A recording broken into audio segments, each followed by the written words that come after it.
I just want to tell you guys one thing. सिर्फ एक चीज जो अगर आपने आज अप्लाई कर ली, not next month, not on some special occasion, not when you feel like you've lost some weight, today I can promise you that your style will get 10x better. And honestly, it's not about आप क्या colour पहन रहे हो, कौन सी outfit पहन रहे हो या कितना कॉन्फिडेंस से पहन रहे हो.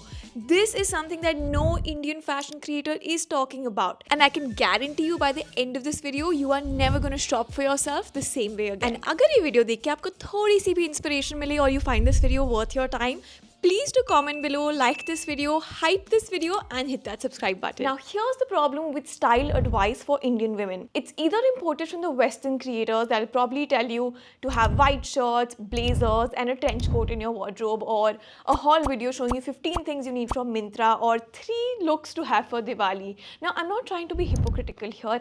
I also make those videos and I truly believe that a white shirt and a pair of black pants is a wardrobe staple. But this does not teach you the fundamentals, and that's exactly what this video is about, the fundamentals. After watching this, you will not need another what to wear video because you will know how to figure things out on your own. Let me tell you a story about my college friend Ria. We met in Bombay. I was in St. Xavier's.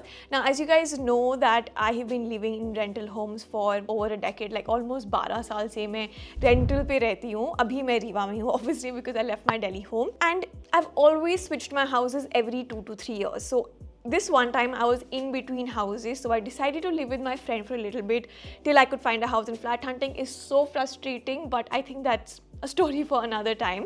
So I was staying with Ria, and right now she's 34. She works with a really cool design firm in Delhi, and trust me, I was surprised to see that she has the smallest wardrobe I have ever seen. I have known her for years, so when I tell you that she's the kind of person that you will never forget even after just one meeting, because her style is so put together. So when I was staying with her, she helped me go through my own wardrobe.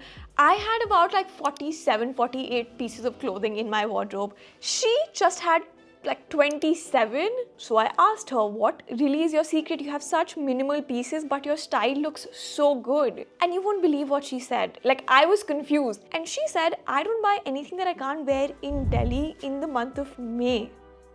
Huh? And I was like, what? Now what this was a fabric filter. Every single purchase that she did, she asked her, what is this made of? Does this actually fit my actual life and where I live? And here's why this rule is so important for Indian women specifically. Try to remember कि आपने ऐसी last time कौन सी outfit पहनी थी जिसको आप बहुत excited थे पहनने के लिए, but through the day you realize ये बहुत ही uncomfortable है. And I'll bet that at least 70% of those times it was a fabric problem. चलो, take the white shirt that becomes see-through in the sun. That's a fabric problem. Think of the kurta that you bought so excitedly, but you were drenched in pasina and sweat by the end of the day.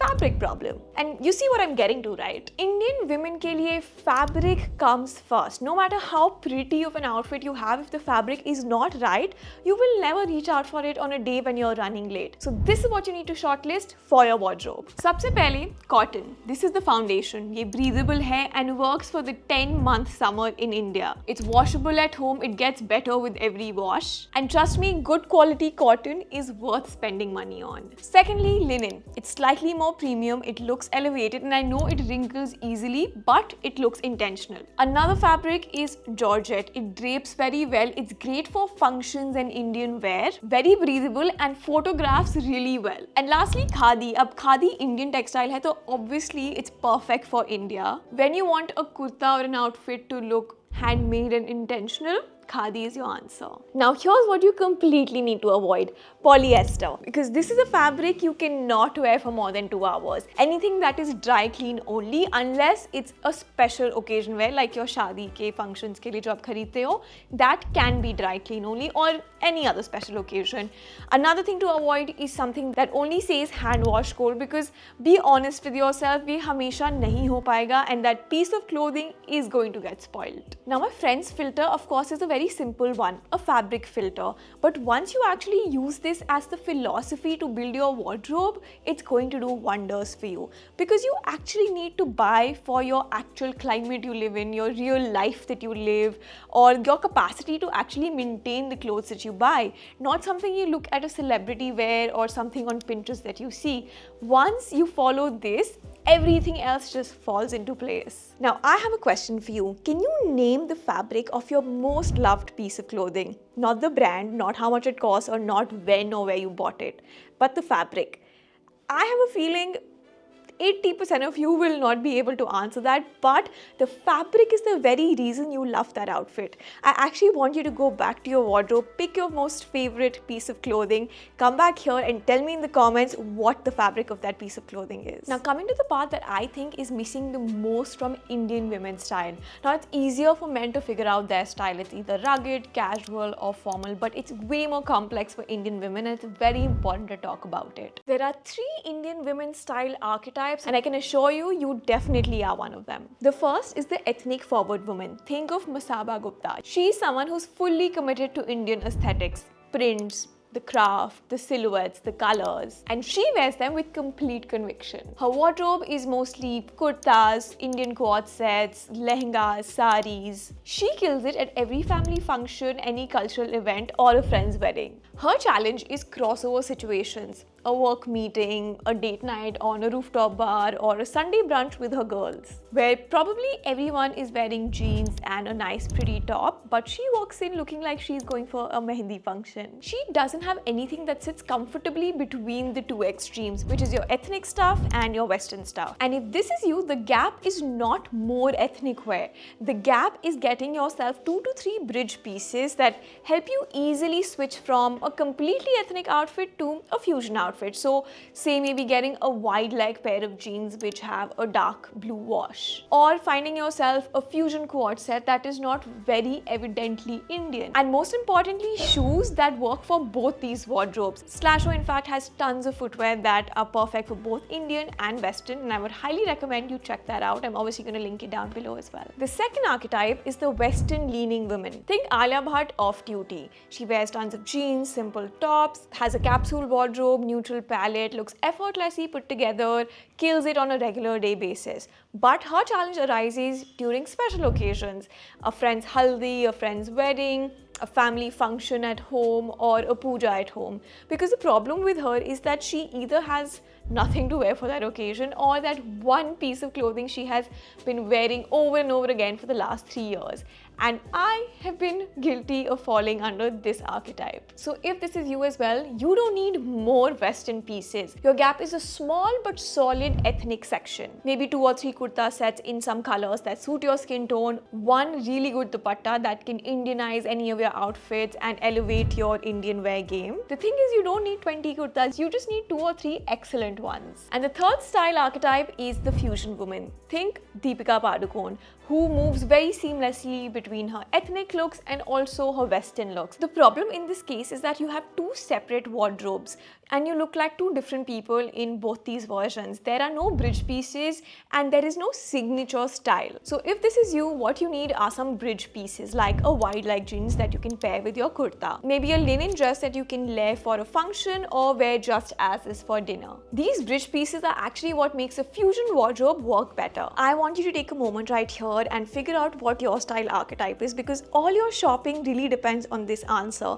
What you need, what you should buy, and what you should not buy. All of this depends on this answer, because if you are ethnic forward, then you need to stop buying more kurtas. If you're Western leaning, you don't need another pair of jeans. And if you are a fusion woman, you ma'am need some bridge pieces. Now that we're on the topic of shopping, I have a shopping hack you need to hear. But before that, agar aapko ye video useful laga, informative laga, please do hype this video up. There's a feature right under this video. Subscribe to my channel and obviously comment below, like this video, because it'll mean a lot to me and it'll help me stay motivated to keep creating such content for you guys. Okay, now coming back to the hack, the most useful one is something called cost per wear. Take the price of something, say 1000 rupees, divided by the number of days you think you realistically will actually wear it, and then multiply it by the number of years that you think you'll own it for. That is the actual cost of the piece of clothing that you're going to buy. Let's assume you're looking at a 2800 rupee quad set that you'll probably wear 25 times a year. The actual cost of that is 37 rupees per wear. And think of a 499 impulse buy that you probably wear just twice in your life, that is going to cost you 250 rupees per wear. So you see, the cheap thing is not always the economical choice. So always keep that in mind before you shop. And before anything goes in your cart, ask yourself these three things. Number one, does this work for at least 2 different occasions in your life? Number two, does this suit or fit your body right now? Not 2 months later when you will lose some weight, or 3 months later when you will get your dream body. Today, because things that you buy today that don't suit you are never going to come out of that wardrobe. And number three, can you actually maintain this? Because be honest, how many of us really look at the care label on a clothing? Because for the longest time I did not. Hell, till a year ago I did not. And the reason I started looking at it was because I couldn't understand why most of my clothes are getting spoiled so soon. If you've shopped from a Zara and you wonder that, you know, the quality is bad, you probably can just wear it for 1 year, that's because we're not reading the care label. The care label is as important as the cloth itself. Now the rules that are short but non-negotiable, so please keep them in mind. Number one, fabric first. Always the first question, and we've covered it completely. Number two, occasion versatility over aesthetics. When you look at something and you find it extremely pretty, ask yourself, can you wear it more than 2 or 3 times for different occasions? If the answer is no, please leave it right at the rack or remove it from your cart. Number three, dress for your actual skin tone. Yes, a lot of us say stick to neutral palettes. I also say that, but you need to take care of whether it suits your skin tone or not. Now, Indian women's skin tone is very wide and it ranges from extremely fair to very dusky. So you need to figure out which neutral color actually suits you. Also, neutral palette does not always only mean white, black, beige or cream or khadi color. It also means terracotta, jewel tones, dusty roses, deep greens, warm marigolds, a warm yellow. So all of these are also neutral colors. So you need to figure out what works for your actual skin tone. Number four, buying the trendy silhouette instead of a silhouette that actually suits you. For example, balloon sleeves. If that does not fit your body type, please don't go for it. Or let's assume wide leg jeans. I wear it because it suits my silhouette. If you're slightly petite, a wide leg is going to be too long for you, so you don't want to do that. Don't shy away from trying trends, but keep in mind that it needs to suit you. And number five, ignoring where things end at your body. This is something that most Indian women don't even think about. Let's assume a kurta that ends at your hips, which is probably the widest part of your body, and you don't want to get attention towards it, so that kurta is not for you. Let's think of a midi dress that probably ends at the widest part of your calf. This tends to shorten your legs visually, so pay attention to where the piece of clothing ends and tell me in the comments if this is something you've heard before. Before I wrap up the video, this is something I want to leave you with. Style is something you develop. You're not born with it. It requires practice. It requires making mistakes and wearing a lot of things to figure out what you should and should not wear. And I'm of course here to help you through those mistakes and help you fix them. So comment down below with what your style archetype is, and is there something new that you learned from this video today? I would love to hear you guys out. And of course, if you found this video helpful, do head over to my channel. I do a lot of styling and grooming tips and videos that I think you will love. So that's it. I'm going to leave you here and I will see you guys in my next video. Bye-bye.